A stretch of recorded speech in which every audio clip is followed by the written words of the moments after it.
Anastasia, je tiens à te remercier de nous accueillir dans ton atelier, dans ton univers.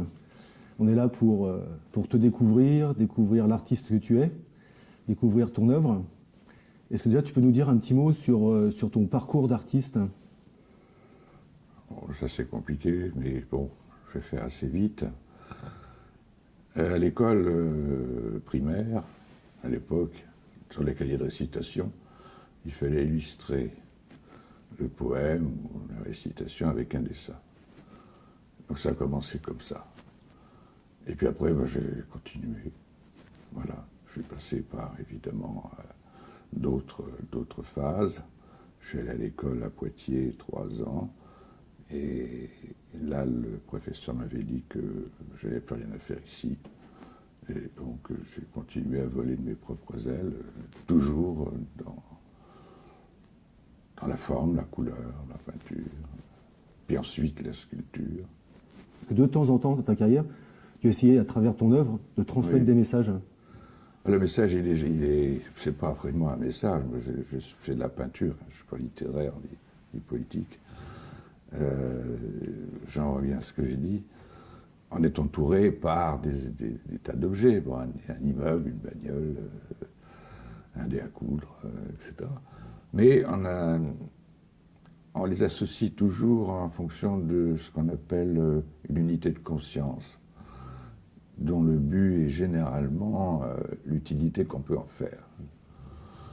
Et moi, j'essaie modestement de donner à l'objet son autonomie, indépendamment de l'usage qu'on peut en faire.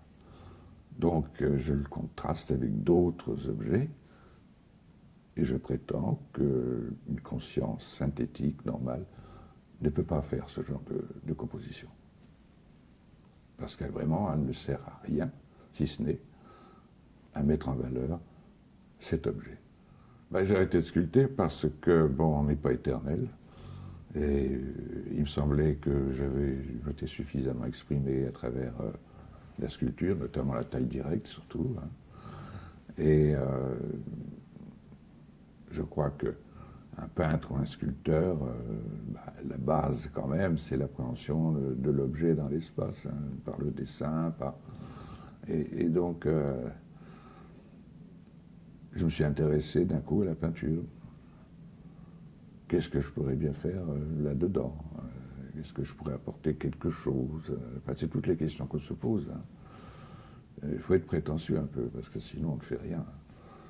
Et voilà, ma prétention, c'est de changer un petit peu le regard des gens sur l'objet. L'être humain m'intéresse beaucoup moins, mais ces relations qu'il a avec l'objet, ou l'inverse, voilà ce qui m'intéresse. Et je commence toujours par la salir. Alors, pourquoi la salir? Parce que si je dispose des couleurs sur un fond blanc, immaculé en l'occurrence, je vais augmenter la valeur de la couleur par le contraste blanc et la couleur. Donc pour avoir une appréciation plus exacte de la couleur, je vais assombrir par une terre neutre cette surface. Alors, moi, une composition, c'est un défi. Voilà, c'est un défi. La surface, c'est aussi un défi. Et il faut que j'arrive à faire exactement ce que j'imagine. C'est la traduction de l'image, hein, le tableau.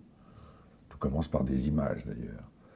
Et une fois que cette traduction me satisfait, ma foi, j'arrête, quoi. Puis je passe à un autre tableau, c'est-à-dire un autre espace. À travers ton œuvre, tu dis et tu offres à dire des choses à ceux qui les regardent. Mais est-ce que ton œuvre, ta façon de travailler, ton art, t'ont appris des choses sur toi-même aussi? Bien sûr, il y a des... Et j'arrive à m'étonner un petit peu moi-même, à savoir la fameuse question si j'ose ou si j'ose pas. Je crois que je choisis toujours d'oser. Alors évidemment, il y a des conséquences qui sont bonnes, qui sont mauvaises. puis moi, je crois que ça traduit un petit peu la vie de tout un chacun, de choisir par rapport aux situations qu'on est amené à vivre. Nassas, on est autour d'une de tes œuvres, donc d'une sculpture. Est-ce que tu peux nous en dire un mot, nous la présenter? Bien, ma foi, c'est du modelage, c'est du plâtre, qui traduit dans ses formes ce que j'appelle un élan. On peut le tourner, il est mobile, et c'est comme ça qu'il y a la notion d'effort qui vient de soi. C'est une illustration d'un objet qui parle de la vie, de l'effort qu'il y a pour vivre, qu'il faut développer pour vivre.